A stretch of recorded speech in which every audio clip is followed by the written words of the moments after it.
The member for Blacktown. Thank you, Speaker. Speaker, design competitions for CBD developments are an opportunity to test and compare and evaluate design options and have a vision for the future.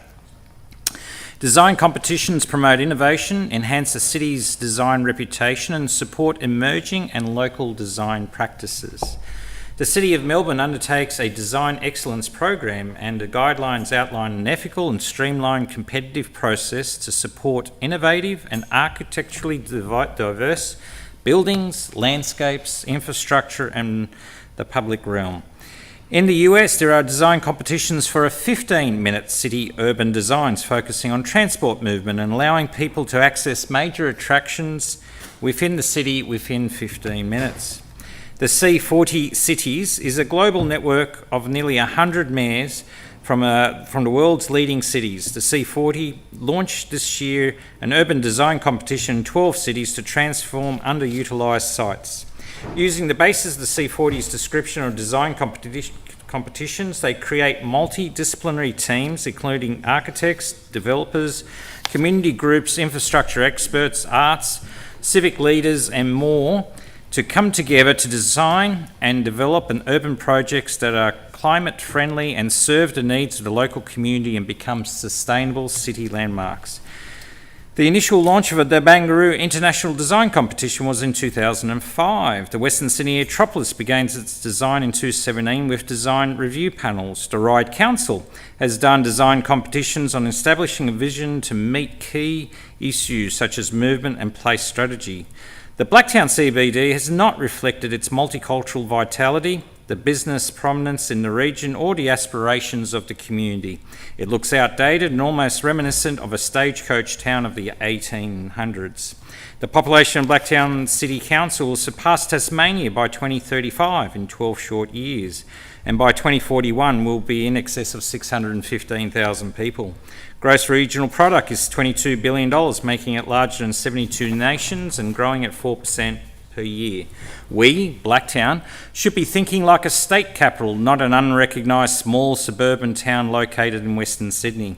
The previous Liberal government and the Greater Cities Commission have a lot to answer as it undervalued Blacktown City and the failure to recognise its true potential.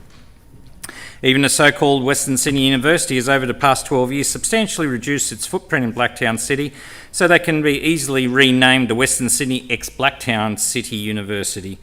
But thankfully the Australian Catholic University introduced a multi-faculty campus giving local students the opportunity to train and study in a variety of disciplines. The concept of allowing developers to buy individual blocks within the CBD and building skyscrapers and saying, "Isn't this wonderful?" and bringing jobs is an outdated, simplistic sales pitch and one that's insulting to the local community.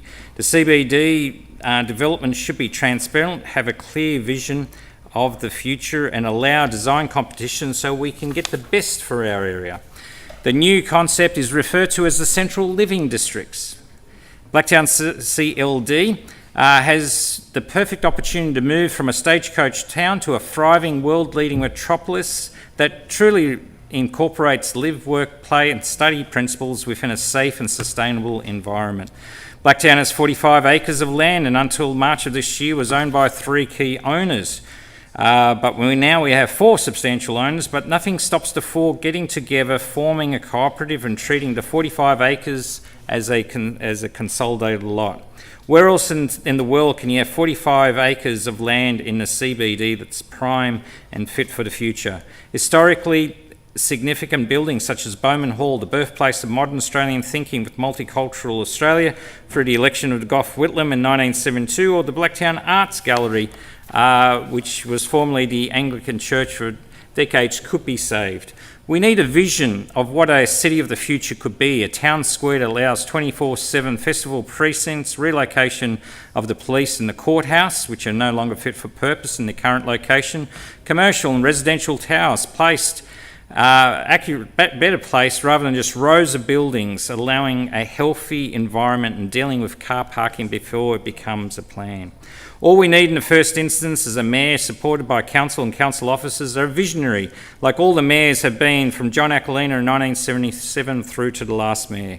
We don't need behind closed door presentations by a developer-hungry developer, but what we need is someone to talk to the community and present a viable future. Thank you.